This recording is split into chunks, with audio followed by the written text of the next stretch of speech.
Hi friends, welcome back to my YouTube channel. So ಇವತ್ತಿನ recipe ಬಂದುಬಿಟ್ಟು ನುಗ್ಗೆಕಾಯಿ ಸಾಂಬಾರು ಯಾವ ರೀತಿ ಮಾಡೋದು ಅಂತ ಹೇಳ್ಬಿಟ್ಟು ನಾನು ನಿಮ್ಮ ಜೊತೆ ಶೇರ್ ಮಾಡ್ಕೊಳ್ತಾ ಇದ್ದೀನಿ. ತುಂಬ ಸಿಂಪಲಾಗಿ ಮತ್ತು ರುಚಿಯಾಗಿ ಕೂಡ ಮಾಡ್ಬೋದು. ಸೊ ನೀವು ಮನೇಲಿ ಒಂದ್ಸಲ ಟ್ರೈ ಮಾಡಿ. ಸೊ ಬನ್ನಿ ಇವಾಗ ಯಾವ ರೀತಿ ಮಾಡೋದು ಅಂತ ಹೇಳ್ಬಿಟ್ಟು ನೋಡೋಣ. ನಾನಿಲ್ಲಿ ಒಂದು ಚಿಕ್ಕ ಬಟ್ಲಲ್ಲಿ ತೊಗರಿಬೇಳೆನ ತೊಗೊಂಡಿದ್ದೀನಿ. ಸೊ ಇದನ್ನು ಕುಕ್ಕರಲ್ಲಿ ಹಾಕೋಬಿಟ್ಟು ಒಂದು 2 ಸಲ ಚೆನ್ನಾಗಿ ವಾಶ್ ಮಾಡ್ಕೊಳ್ಳಿ. ಸೊ ವಾಶ್ ಮಾಡಿ ಆದಮೇಲೆ ಇದಕ್ಕೆ ಬೇಳೆ ಮುಳುಗುವಷ್ಟು ನೀರನ್ನು ಹಾಕ್ಕೊಳ್ಬೇಕಾಗುತ್ತೆ. ಮತ್ತು ನೆಕ್ಸ್ಟು ಒಂದು 2 ಚಿಟಿಕೆ ಅಷ್ಟು ನಾನಿಲ್ಲಿ ಅರಿಶಿನ ಹಾಕ್ಕೊಳ್ತಾ ಇದ್ದೀನಿ. ಮತ್ತು 1 ಸ್ಪೂನ್ ಅಷ್ಟು ಇಲ್ಲಿ ಆಯಿಲ್ನ ಹಾಕ್ಕೊಳ್ತಾ ಇದ್ದೀನಿ.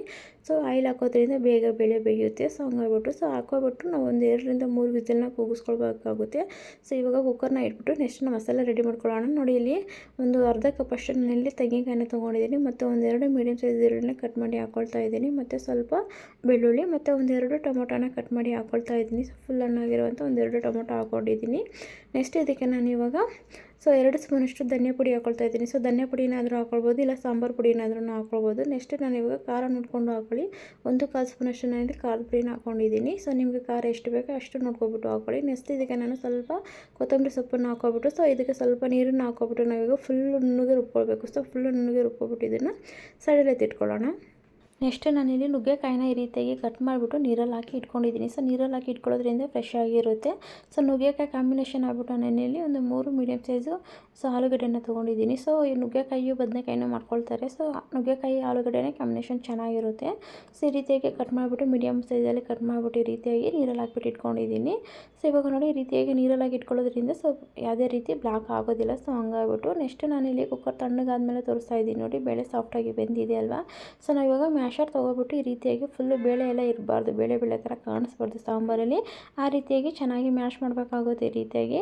ನೆಕ್ಸ್ಟ್ ನಾನು ಅದೇ ಕುಕ್ಕರ್ನ ವಾಶ್ ಮಾಡಿ ಇಟ್ಕೊಂಡಿದ್ದೀನಿ. ಅದಕ್ಕೆ ಒಂದು 3-4 ಸ್ಪೂನಷ್ಟು ನಾನಿಲ್ಲಿ ಆಯಿಲ್ನ ಹಾಕ್ಕೊಂಡಿದ್ದೀನಿ. ಸೊ ಆಯಿಲ್ ಬಿಸಿ ಆದಮೇಲೆ ಒಂದು ಅರ್ಧ ಸ್ಪೂನಷ್ಟು ನಾನಿಲ್ಲಿ ಸಾಸಿವೆ ಹಾಕ್ಕೊಳ್ತಾ ಇದ್ದೀನಿ. ಸೊ ಸಾಸಿವೆ ಹಾಕಿ ಆದಮೇಲೆ ನೆಕ್ಸ್ಟ್ ನಾನಿಲ್ಲಿ ಒಂದು ಮೀಡಿಯಮ್ ಸೈಜ್ ಈರುಳ್ಳಿನ ಈ ರೀತಿಯಾಗಿ ಕಟ್ ಮಾಡಿಬಿಟ್ಟು ಹಾಕ್ಕೊಂಡಿದ್ದೀನಿ. ಸೊ ಆಯಿಲಲ್ಲಿ ಸ್ವಲ್ಪ ಫ್ರೈ ಮಾಡ್ಕೊಳ್ಬೇಕಾಗುತ್ತೆ. ಈರುಳ್ಳಿ ಸ್ವಲ್ಪ ಕಲರ್ ಚೇಂಜ್ ಆಗೋವರೆಗೂ ಫ್ರೈ ಮಾಡ್ಕೊಳ್ಳಿ. ನೋಡಿ, ಈ ರೀತಿಯಾಗಿ. ನೆಕ್ಸ್ಟ್ ನಾನು ಇವಾಗ ಒಂದು ಸ್ವಲ್ಪ ಹಸಿ ಕರಿಬೇವನ್ನು ಹಾಕ್ಕೊಳ್ತಾ ಇದ್ದೀನಿ. ಮತ್ತು 1-2-3 ಬಾಡಿಗೆ ಮೆಣಸಿನ್ಕಾಯಿ ಹಾಕ್ಕೊಳ್ತಾ ಇದ್ದೀನಿ. ಸೊ ಒಗ್ಗರಣೆಗೋಸ್ಕರ ಅಷ್ಟೇ ಈ ರೀತಿಯಾಗಿ ಜಸ್ಟ್ ಒಗ್ಗರಣೆ ಮಾಡ್ಕೋಬೇಕು. ನೆಕ್ಸ್ಟ್ ಇವಾಗ ಕಲರ್ ಚೇಂಜ್ ಆಗೋವರೆಗೂ ಈರುಳ್ಳಿನ ಫ್ರೈ ಮಾಡ್ಕೊಳ್ಬೇಕಾಗುತ್ತೆ. ಸೊ ನೋಡಿ, ಇವಾಗ ನೋಡ್ತಾ ಇದ್ದೀರಲ್ಲ, ನಾನು 1 ನಿಮಿಷ ಬಿಟ್ಬಿಟ್ಟು ನಿಮಗೆ ತೋರಿಸ್ತಾ ಇದ್ದೀನಿ. ನೋಡಿ, ಇವಾಗ ಕಲರ್ ಚೇಂಜ್ ಆಗಿದೆ ಈರುಳ್ಳಿ. ನೆಕ್ಸ್ಟ್ ಇದಕ್ಕೆ ನಾನು ಇವಾಗ 1-2 ಟೊಮೊಟೊನ ಸೊ ಈ ರೀತಿಯಾಗಿ ಉದ್ದಕ್ಕೆ ಕಟ್ ಮಾಡಿಬಿಟ್ಟು ಹಾಕ್ಕೊಂಡಿದ್ದೀನಿ. ಸೊ ಟೊಮೊಟೊ ಸ್ವಲ್ಪ ಸಾಫ್ಟ್ ಆಗೋವರೆಗೂ ಫ್ರೈ ಮಾಡ್ಕೋಬೇಕು. ನೋಡಿ, ಇವಾಗ ಅರ್ಧ ಫ್ರೈ ಆಗಿದೆ ಅಲ್ವಾ ಟೊಮೊಟೊ. ಸೊ ಇಷ್ಟು ಸಾಫ್ಟ್ ಆದರೆ ಸಾಕು. ಸೊ ಇನ್ನೂ ಬೇಗ ನಿಮಗೆ ಸಾಫ್ಟ್ ಆಗಬೇಕು ಅಂದರೆ ಸ್ವಲ್ಪ 1-2 ಚಿಟಿಕೆ ಅಷ್ಟು ಉಪ್ಪನ್ನು ಹಾಕ್ಕೊಂಡ್ರೆ ಟೊಮೊಟೊ ಬೇಗ ಸಾಫ್ಟ್ ಆಗುತ್ತೆ. ನೆಕ್ಸ್ಟ್ ಇದಕ್ಕೆ ನಾನು ಇವಾಗ ನುಗ್ಗೆಕಾಯಿನ ಹಾಕ್ಕೊಳ್ತಾ ಇದ್ದೀನಿ. ಸೊ ಒಂದ್ಸಲ ನುಗ್ಗೆಕಾಯಿ ಹಾಕ್ಕೊಬಿಟ್ಟು ಒಂದ್ಸಲ ಈ ರೀತಿಯಾಗಿ ಮಿಕ್ಸ್ ಮಾಡ್ಕೊಳ್ಳಿ ಆಯಿಲಲ್ಲಿ. ಸೊ ಇದಾದಮೇಲೆ ನೆಕ್ಸ್ಟ್ ನಾನು ಇವಾಗ ಆಲೂಗಡ್ಡೆನೂ ಹಾಕ್ಕೊಳ್ತಾ ಇದ್ದೀನಿ. ಸೊ ನಾವು ಬೇಕಂದರೆ ಬೇರೆ ತರಕಾರಿನೂ ಸಮೇತ ಹಾಕ್ಕೊಳ್ಬೋದು. ಸೊ ನಾನಿಲ್ಲಿ ಆಲೂಗಡ್ಡೆ ಮತ್ತು ನುಗ್ಗೆಕಾಯಿ ಕಾಂಬಿನೇಷನ್ ಚೆನ್ನಾಗಿರುತ್ತೆ ಅಂತ ಹೇಳ್ಬಿಟ್ಟು 2 ಮಾತ್ರ ತೊಗೊಂಡಿದ್ದೀನಿ. ನೆಕ್ಸ್ಟ್ ಇವಾಗ ಈ ರೀತಿಯಾಗಿ ಒಂದ್ಸಲ ಚೆನ್ನಾಗಿ ಮಿಕ್ಸ್ ಮಾಡ್ಕೊಳ್ಳಿ. ನೋಡಿ, ಈ ರೀತಿಯಾಗಿ. ಸೊ ಆಯಿಲಲ್ಲಿ 1 ನಿಮಿಷ ಈ ರೀತಿಯಾಗಿ ಫ್ರೈ ಮಾಡ್ಕೊಳ್ಳಿ ತರಕಾರಿನ. ಸೊ ಫ್ರೈ ಮಾಡಿ ಆದಮೇಲೆ ಇದಕ್ಕೆ ನಾವು ಇವಾಗ ರುಬ್ಬಿಟ್ಕೊಂಡಿರುವಂಥ ಮಸಾಲೆನ ಹಾಕ್ಕೊಳ್ತಾ ಇದ್ದೀವಿ. ಸೊ ಈ ರೀತಿಯಾಗಿ ನೋಡಿ, ಇವಾಗ ಮಸಾಲೆನ ಹಾಕೋಬಿಟ್ಟು ಒಂದ್ಸಲ ಚೆನ್ನಾಗಿ ಮಿಕ್ಸ್ ಮಾಡ್ಕೊಳ್ಳಿ. ಸೊ ಮಸಾಲೆ ಹಾಕಿದ್ಮೇಲೆ ನಾವು ಇವಾಗ 1 ನಿಮಿಷ ಮಸಾಲೆ ಹಾಕ್ಬಿಟ್ಟು ಈ ರೀತಿಯಾಗಿ ಮಿಕ್ಸ್ ಮಾಡ್ಕೊಳ್ಬೇಕಾಗುತ್ತೆ. ಯಾಕಂದರೆ ತರಕಾರಿಗೆ ಮಸಾಲೆ ಎಲ್ಲ ಚೆನ್ನಾಗಿ ಹಿಡಿಬೇಕಲ್ವ. ಸೊ ಹಂಗಾಗ್ಬಿಟ್ಟು ಈ ರೀತಿಯಾಗಿ ಚೆನ್ನಾಗಿ ಒಂದ್ಸಲ ಮಿಕ್ಸ್ ಮಾಡ್ಕೊತಾ ಬನ್ನಿ. ನೋಡಿ, ಈ ರೀತಿಯಾಗಿ. ಸೊ 1 ನಿಮಿಷ ಆದಮೇಲೆ ತೋರಿಸ್ತಿದ್ದೀನಿ ನೋಡಿ. ಈ ರೀತಿಯಾಗಿ ಚೆನ್ನಾಗಿ ಮಿಕ್ಸ್ ಮಾಡ್ಕೊಳ್ಬೇಕಾಗುತ್ತೆ. ನೆಕ್ಸ್ಟ್ ನಾವು ಇವಾಗ ಬೇಳೆ ಬೇಯಿಸಿ ಇಟ್ಕೊಂಡಿದ್ವಲ್ಲ, ಸೊ ಬೇಳೆ ಕಟ್ಟು ಅಂತಲೇ ಹೇಳ್ತಾರೆ. ಸೊ ಇವಾಗ ಹಾಕ್ಬಿಟ್ಟು ಚೆನ್ನಾಗಿ ಒಂದ್ಸಲ ಮಿಕ್ಸ್ ಮಾಡ್ಕೊಳ್ಳೋಣ. ಸೊ ನಾವು ಸಾಂಬಾರಲ್ಲಿ ಬೇಳೆ ಥರ ಕಾಣಿಸ್ಬಾರ್ದು. ಸೊ ಬೇಳೆ ಬೇಯಿಸ್ಕೊಬಿಟ್ಟು ಚೆನ್ನಾಗಿ ಒಂದ್ಸಲ ಮ್ಯಾಶರಲ್ಲಿ ಚೆನ್ನಾಗಿ ಮ್ಯಾಶ್ ಮಾಡ್ಕೊಳ್ಬೇಕಾಗುತ್ತೆ.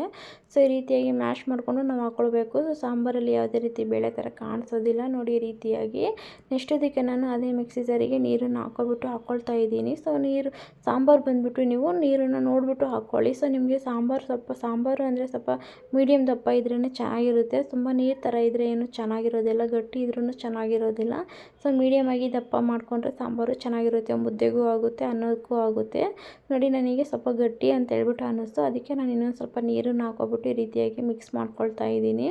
ನೋಡಿ, ಇವಾಗ ನೀರು ಥರ ಅನ್ನಿಸ್ತಾ ಇದೆಯಲ್ಲ, ಇದು ಇವಾಗ 1-2 ಕುದಿಸ್ಕೊಂಡ್ರೆ ಸ್ವಲ್ಪ ಗಟ್ಟಿ ಆಗುತ್ತೆ.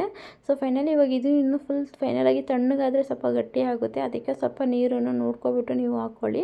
ನೆಕ್ಸ್ಟ್ ನಾನು ಇವಾಗ ರುಚಿಗೆ ತಕ್ಕಷ್ಟು ಉಪ್ಪನ್ನು ಹಾಕ್ಕೊಳ್ತಾ ಇದ್ದೀನಿ. ಸೊ ಉಪ್ಪು ಹಾಕ್ಕೊಬಿಟ್ಟು ಚೆನ್ನಾಗಿ ಒಂದ್ಸಲ ಮಿಕ್ಸ್ ಮಾಡ್ಕೊಳ್ಳಿ. ನೀವು ಅಷ್ಟೇ ಉಪ್ಪನ್ನು ನೋಡ್ಕೊಬಿಟ್ಟು ಹಾಕ್ಕೊಳ್ಳಿ.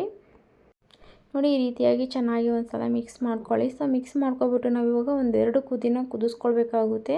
ಸೊ ನಾನಿಲ್ಲಿ ಒಂದು ಪ್ಲೇಟನ್ನು ಮುಚ್ಚಿಬಿಟ್ಟು ನಾನು ಕುದಿಸ್ಕೊಳ್ತೀನಿ. ನೋಡಿ, ನಾನಿವಾಗ ಸೊ ಒಂದು 2 ನಿಮಿಷ ಬಿಟ್ಬಿಟ್ಟು ನಾನು ನಿಮಗೆ ತೋರಿಸ್ತೀನಿ ನೋಡಿ ಇವಾಗ 2 ನಿಮಿಷ ಆದಮೇಲೆ ನಾನು ನಿಮಗೆ ತೋರಿಸ್ತಾ ಇದ್ದೀನಿ. ಸೊ ಈ ರೀತಿಯಾಗಿ ಚೆನ್ನಾಗಿ ಕುದೀತಾ ಇದೆ. ಸೊ ನುಗ್ಗೆಕಾಯಿನೂ ಆಲೂಗಡ್ಡೆನೂ ಚೆನ್ನಾಗಿ ಬೇಯಬೇಕಲ್ವ. ಸೊ ಒಂದು ಕುದಿಸ್ಕೊಂಡ್ರೆ ಸಾಕು, ಹಾಗೆ ಸಾಫ್ಟಾಗಿ ಬೆಂದಿರುತ್ತೆ ನೋಡಿ. ಇವಾಗ ಫೈನಲಾಗಿ ಇವಾಗ ನುಗ್ಗೆಕಾಯಿ ಸಾಂಬಾರು ರೆಡಿ ಆಗಿದೆ ನೋಡಿ ಈ ರೀತಿಯಾಗಿ. ಸೊ ತುಂಬ ಸಿಂಪಲ್ಲಾಗಿ ಮಾಡ್ಕೊಬೋದು. ಸೊ ನೀವು ಮನೇಲಿ ಒಂದ್ಸಲ ಟ್ರೈ ಮಾಡಿ, ತುಂಬಾ ರುಚಿಯಾಗಿ ಬರುತ್ತೆ. ಸೊ ಮದುವೆ ಮನೇಲಿ ಯಾವ ರೀತಿ ನುಗ್ಗೆಕಾಯಿ ಸಾಂಬಾರನ್ನ ಮಾಡ್ತಾರೋ ಸೊ ಅದೇ ಟೇಸ್ಟ್ ಬರುತ್ತೆ. ಸೊ ನೀವು ಮನೇಲಿ ಟ್ರೈ ಮಾಡಿಬಿಟ್ಟು ರೆಸಿಪಿ ಹೇಗೆ ಬಂದಿದೆ, ಸೊ ನುಗ್ಗೆಕಾಯಿ ಸಾಂಬಾರು ಹೇಗೆ ಬಂದಿದೆ ಅಂತ ಹೇಳ್ಬಿಟ್ಟು ನನಗೆ ಕಮೆಂಟ್ ಬಾಕ್ಸಲ್ಲಿ ಕಮೆಂಟ್ ಮಾಡಿ. ಸೊ ನಿಮಗೆ ಈ ರೆಸಿಪಿ ಇಷ್ಟ ಆಗಿದೆ ಅಂತ ನಾನು ಅಂದ್ಕೊಳ್ತೀನಿ. ಸೊ ಇಷ್ಟ ಆಗಿದ್ದರೆ ಲೈಕ್ ಮಾಡಿ, ಶೇರ್ ಮಾಡಿ, ಕಮೆಂಟ್ ಮಾಡಿ. ನೀವೇನಾದರೂ ಫಸ್ಟ್ ಟೈಮ್ ನಮ್ಮ ವೀಡಿಯೋನ ನೋಡ್ತಾ ಇದ್ದರೆ ಸಬ್ಸ್ಕ್ರೈಬ್ ಮಾಡ್ಕೊಂಡು ನೋಡಿ. ಸೊ ಇದೇ ರೀತಿ ನಮಗೆ ಸಪೋರ್ಟ್ ಮಾಡ್ತಾಯಿರಿ. ನೆಕ್ಸ್ಟ್ ರೆಸಿಪಿ ಜೊತೆ ಸಿಗ್ತೀನಿ ಫ್ರೆಂಡ್ಸ್. ಬಾಯ್.